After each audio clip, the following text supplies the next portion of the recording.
जो ईमानदार है उनको नमस्कार है, जो गलत है उनका तिरस्कार है। पैमाना आपका कार्य है, आपका कार्य है। जिस सिराज जी, आप हमारे बहुत अच्छे मित्र हैं, भविष्य में रहेंगे कि नहीं रहेंगे वो अलग विषय है, लेकिन मित्र रहे हैं हमारे।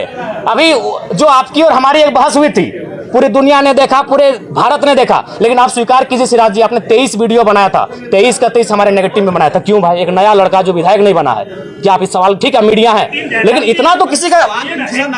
सदन में लगभग 3 सत्ता पक्ष के नेताओं ने मैया सम्मान योजना पर बहुत ज्यादा बहस किया था, महिमा मंडन किया था। तो मैंने ये तर्क दिया था कि आप 2500 रुपए पर महिमा मंडन कर रहे हैं और आप सैलरी 2 लाख का ले रहे हैं, आप टीएडीए लाख का ले रहे हैं, तो आप भी इनको में कटौती कीजिए, इन सुविधाओं का त्याग कीजिए। आज मैं फिर कह रहा हूं कि जिस दिन ये विधेयक पारित होगा इस सदन में कि विधायक की सैलरी 2,13,000 ना होकर 60,000 होगी, एक चतुर्थ तृतीय वर्ग कर्मचारी के समान, पहला विधायक का हस्ताक्षर जयराम महतो का होगा। लेकिन आप सही बोले थे कि जयराम महतो जो बोलता है सो करता है। सवाल था कि क्या जयराम महतो सरकारी सुख सुविधा नहीं लेंगे या आवेश में ये चीजें बोल रहे हैं? नहीं, आज भाषा जो है नहीं, मैं पुनः कहूंगा, आज पहला विधायक हम होंगे, क्योंकि आप उस पहला बात है कि रील्स का दुनिया है, आप उसे रील्स के तर्ज पे लेके जाते हैं। मैं आज पुनः कहूंगा, जिस दिन ये विधेयक पारित होगा, जिस दिन ये त्याग होगा, पहला विधायक हम होंगे।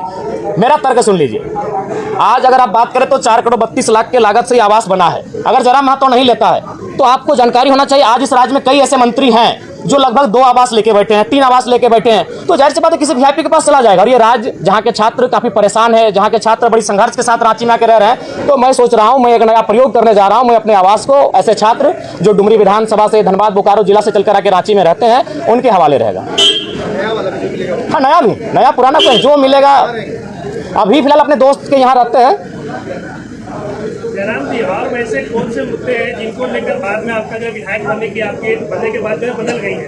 गाड़ी को लेकर भी सवाल, गाड़ी तो कई विधायक लिया है, लेकिन आपने ये कहा था कि हम विधायक बने दोस्त की गाड़ी से चलेंगे और उसमें लिखा रहेगा कि ये गाड़ी विधायक जी का दोस्त। जी, लेकिन मैंने पहले ही कहा है कि मैं अपने सिद्धांतों से, अगर आवाम को नुकसान ना हो, एक बहुत बड़ी आबादी को कोई नुकसान ना हो, तो मैं अपने सिद्धांतों के साथ रहूंगा। जैसे अभी मैं चप्पल पहन के नहीं आता हूं, मेरे इस वचन से मेरी आवाम को कोई नुकसान नहीं है, जयराम महतो को भी व्यक्तिगत नुकसान नहीं है, लेकिन मेरे गाड़ी वाले मसले से मेरी आवाम को भी नुकसान था। नुकसान कैसा था? मान के चलिए प्रत्येक दिन हम लोग 3,000-4,000 रुपए का पेट्रोल भरते हैं। अभी ड्राइवर हमारे पास आएगा, 2 ड्राइवर मैनेज होंगे, यानी 2 बेरोजगार युवा रोजगार से जुड़ेंगे, और वो तभी होगा जब वो गाड़ी का रजिस्ट्रेशन आपके नाम से होगा।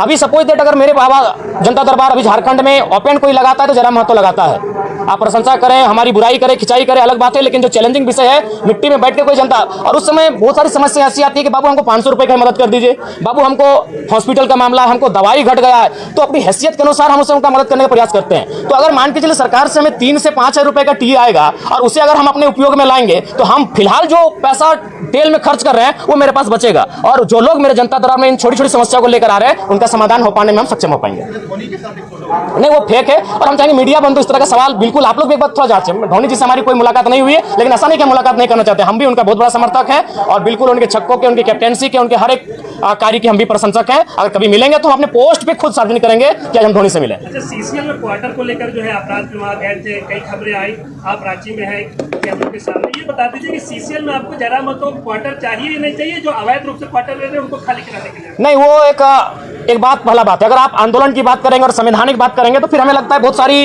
विवाद उत्पन्न हो जाएगा।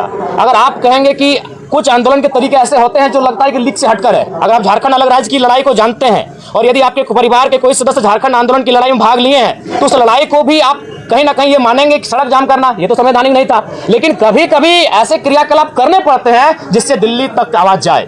जो चूंकि झारखंड आंदोलन सड़क जाम करके किया गया है, झारखंड आंदोलन बहुत बृहद पैमाने पर, तो कहीं ना कहीं वो जो मेरा मास्टर स्ट्रोक था वो इसी ध्यान को आकर्षण करना था कि जो लोग 5500 क्वार्टर में कब्जे पर है, कम से कम एक बार फिर से ये मामला राज्य में गरमाए। अगर इस हिसाब से देखा जाए तो अगर पुलिस को जगाना तो पहले चोरी करनी पड़ेगी, तब पुलिस जगेगा, भाई चोरी हुई तब जाएगा। नहीं, ये चोरी का सवाल नहीं है, ये राज्य का विषय है। चोरी एक मामूली विषय है इस राज्य तरीके से, तो इसी मुद्दों को नहीं उठाया जा सकता। नहीं, कभी रास्तों को, झारखंड आंदोलन इसी रास्ते से बना है। आप झारखंड आंदोलन अलग राज्य का समर्थन करते हैं, हाँ या ना? तो झारखंड राज्य बना ही उसी रास्ते से, तोड़ फोड़ से, बंदी से, इसीलिए उस सवाल को विराम दीजिए, आगे बात कीजिए।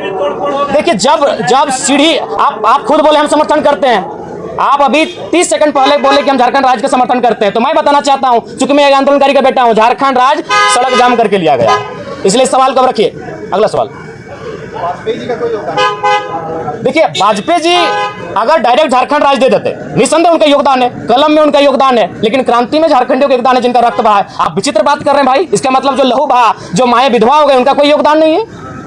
मैंने कब कहा वाजपेयी जी का योगदान नहीं है? अगर उस हिसाब से आप कहेंगे तो भारत बनाने में लॉर्ड माउंटबेटन का भी योगदान है, क्योंकि वो जाते जाते कलम पंडित पावर क्या कहता है।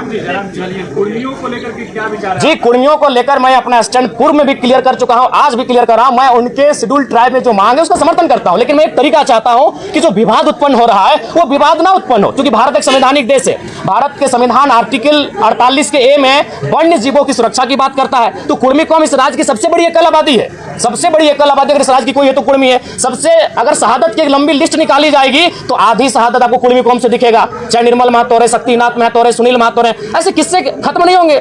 तो वो कौम जिसने इस राज्य को बनाने के लिए अपना लहू तक बहाया है, वो कौम जिसकी जमीनों पे टाटा है। अरे भाई, आज आपके कोई ना कोई रिलेटिव टाटा में जॉब करते हैं तो जानिए वो जमीन कुर्मियों की है, चाहे टाटा घाटोर है, टाटा जमाडोवा है या टाटा सिजवार है। आप नहीं करते, आपके मौसा करते हैं, मामा करते हैं, फूफा करते हैं, वो जॉब कुर्मियों की जमीन पर है। अगर आप टाटा में करते हैं, क्योंकि टाटा की 95% जमीनें जहां खनन का कार्य होती है वो कुर्मियों की है, चाहे टाटा घाटोर रामगढ़ रहे या टाटा जमाडोवा धनबाद रहे या टाटा सिजवा धनबाद रहे। तो इसलिए भैया उस कौम ने जमीनों को भी दिया है, जानों को भी दिया है, और आज अगर वो संरक्षण मांग रही है तो इसमें किसी को आपत्ति नहीं होनी चाहिए। हाँ, मैं ये रास्ता चाहता हूं कि जब राज्य सरकार अनुशंसा करे केंद्र को कुर्मियों को एसटी में शामिल करने का, और जब केंद्र से वो लिस्ट वापस आए तो राज्य एक काम करे, जो लोग पूर्व में शेड्यूल में है उनको वहां रहने दिया है, और इनके लिए एक नया column farming tribe, agriculture tribe, एक नया ट्राइब का कॉलम लेकर आए और इनको संरक्षण दिया जाए। ये लड़ाई आरक्षण की नहीं है, ये लड़ाई संरक्षण की है। इसी सरकार में मंत्री है कमला लेकर, वो बोल रहे हैं कि आप लोग आदिवासियों के हक में सिरमारी करने के लिए जो है एसटी में शामिल होना नहीं, इसमें हक में उनको बोलिए इतिहास को पढ़े, अपने इतिहास को पुख्ता करे। 1931 जब अंग्रेजों का अंतिम जनगणना हमारे सामने प्रस्तुत हुआ था, उसमें 12 एक शायद घासी को हटाया गया और कुर्मी को, बाकी 11 लोग आज शेड्यूल ट्राइब में हैं, यानी 13 लोगों के साथ कुर्मी शेड्यूल ट्राइब, उसमें शेड्यूल ट्राइब नहीं था, उसमें प्राइमिटिव ट्राइब नाम था, उस सूची में सम्मिलित थे। बिल्कुल सरना कोड का हम बिल्कुल समर्थन करते हैं। एक आदिवासी कौम, चूंकि इस राज्य का निर्माण ही एक आदिवासी राज्य के रूप में हुआ है और आदिवासियों की भावना सरना धर्म कोड पे आधारित है, अतः उनका इस धर्म कोड की मांग को सरकार पुरजोर तरीके से लागू कराने के लिए पहल करे। धन्यवाद, जोहार, नमस्कार। जयराम जी, एक सवाल, आपके जो आलोचक हैं वो आपको केजरीवाल बता रहे हैं झारखंड का। अरे तो बहुत बड़ा बात है यार, केजरीवाल 10 साल सीएम रहे, तो केजरीवाल कोई कम? केजरीवाल का आप आलोचना कर सकते हैं, लेकिन उन्होंने जिस विजन को दिल्ली के माध्यम से देश को दर्शाया उसको आप नकार नहीं सकते हैं। पिछली बार तो आप भी केजरीवाल की आलोचना नहीं, केजरीवाल की आलोचना के लिए नहीं, केजरीवाल से तुलना जी नहीं, बिल्कुल हमारी तुलना कैसे हो सकती है? वो कहाँ सीएम रह चुके, हम विधायक हैं। नहीं, हम लोग अपना रोड मैप अलग बनाएंगे। जयराम जी, तुलना इसलिए नहीं हो रही कि वो सीएम है, तुलना इसलिए हो रही है कि आप जो सुविधा की बात कर रहे थे वो भी तो कहाँ ले रहे हैं सुविधा को? बताइए कौन सा सुविधा हम ले रहे हैं? नहीं, आपने जो कहा था जयराम जी से पहले, हम तो आपको तो कम से कम चर्चा करना चाहिए कि एक विधायक वर्षों बाद आया है। आज अभी अंदर हम सुनिए, आपको बता रहे हैं, जब हम अंदर जाते हैं ना, और जितने भी कर्मचारी हैं विधायक छोड़ के, उनको क्या फील होता है मालूम है? कि मेरे घर का बच्चा विधायक बन के आया है। बाकी विधायक, अब तो अंदर चुके, आपको कैमरा अलाउड नहीं देखिएगा, बाकी विधायक से मिलते हैं, माननीय के तौर पे मिलते हैं, हमसे मिलते हैं, कंधे पे हाथ रखते हैं, ऐसे मिलते हैं, हम कभी उनको नहीं बोलते, क्योंकि उनको लगता है हम उनके घर का बच्चा है, जबकि एक माननीय का प्रोटोकॉल होता है। कई वीडियो हमारा देखिएगा, दरोगा एक थाना प्रभारी हमको ऐसे हाथ पकड़ लेता है, जबकि हमारे दोस्त हमें कान में कहते हैं कि प्रोटोकॉल के हिसाब से आपसे बहुत जूनियर है, वो आपके साथ ऐसा व्यवहार नहीं कर सकते हैं, तो हम उनको बोलते हैं कि उनको कभी नहीं लगा कि हम उनका विधायक है, उनको लगता है कि हमको छोटा भाई है। आप अंदर जाइएगा, वो चलेगा। जो लोग गलत है उनको माफ नहीं किया जा सकता है। जो हमने सिराज जी पहले कहा है कि जो ईमानदार है उनको नमस्कार है, जो गलत है उनका तिरस्कार है। पैमाना आपका कार्य है, आपका कार्य है। जिस सिराज जी, आप हमारे बहुत अच्छे मित्र हैं, भविष्य में रहेंगे कि नहीं रहेंगे वो अलग विषय है, लेकिन मित्र रहे हैं हमारे। अभी जो आपकी और हमारी एक बहस हुई थी, पूरी दुनिया ने देखा, पूरे भारत ने देखा, लेकिन आप स्वीकार कीजिए सिराज जी, आपने 23 वीडियो बनाया था, 23 का 23 हमारे नेगेटिव में बनाया था। क्यों भाई? एक नया लड़का जो विधायक नहीं बना है, क्या आप इस सवाल, ठीक है मीडिया है, लेकिन इतना तो किसी का नहीं, उन्होंने वीडियो बनाया, सवाल नहीं पूछा था, हमसे नहीं पूछा था इन्होंने। नहीं सिराज जी, अब हमको बोलने दीजिए। सिराज जी, आपसे निवेदन है, माननीय से बड़े भाई सिराज जी, क्यों? वही तो सवाल है, क्यों आपने सीरियल नंबर बनाया? नहीं, सीरियल बनाइए, वो क्यों देखेंगे? कोई नहीं देखेगा। सिराज जी सुनिए, वो चुनाव का समय था, नहीं वो चुनाव का समय था। जयराम जी, क्या नया सवाल, वो चुनाव का समय था। नहीं, आप क्यों नेगेटिव क्यों? हम विधायक हैं, आपके समर्थन, हम चुनाव जीते हैं। सिराज जी, जिस समय आपने मेरा वीडियो बना, सिराज जी, माननीय सिराज जी, विधानसभा में राज्यपाल का जो अभिभाषण है, जो विपक्ष जो है उसे झूठ का पुलिंदा बता रहा है, देखिए क्या लगता है? नहीं देखिए, पूर्णता अगर विपक्ष, क्योंकि विपक्ष में बैठे लोग भी काबिल हैं और राज्यपाल एक संवैधानिक पद होता है, उस पद की गरिमा है, उस अगर अभिभाषण को पढ़ते हैं तो कुछ विषय आपको लगेंगे हाँ ये ठीक ठाक है, लेकिन कुछ विषय ऐसा आपको लगेंगे कि ये धरातल पर है ही नहीं। तो कहीं ना कहीं कुछ त्रुटियां हैं उनमें, कुछ असत्यता है, इस बात को भी स्वीकार करना होगा। आज इस राज्य की जो आवश्यकताएं हैं, स्थानीय नीति अभिभाषण में कहीं जिक्र नहीं है। इस राज्य की आवश्यकता है सरना धर्म कोड, अभिभाषण में कहीं जिक्र नहीं है। इस राज्य की सबसे बड़ी आबादी ओबीसी, कहीं जिक्र नहीं है। आप वो कहते हैं कि ओबीसी को सशक्त करेंगे, कैसे? कई जिलों में आपने ओबीसी के आरक्षण को जिलावार में 0 कर दिया। ये कौन सा है? ये कौन सा भारत आप बना रहे हैं? कौन सा राज्य बना रहे हैं आप? महागठबंधन की सरकार है, महागठबंधन नारा देती है सामाजिक न्याय। उनसे पूछिएगा सामाजिक न्याय का मतलब क्या होता है? सामाजिक न्याय का मतलब क्या होता है? जिसकी 54% आबादी है, आप उनको शून्य कर रहे हैं जिलावार बहालियों में। ठीक है, आप जो शेड्यूल ट्राइब है उनकी आबादी अनुमानित 26 है, आप 26 दे रहे हैं, स्वागत है। शेड्यूल कास्ट उनकी आबादी 10 है, आप उनको 10 दे रहे हैं, स्वागत है।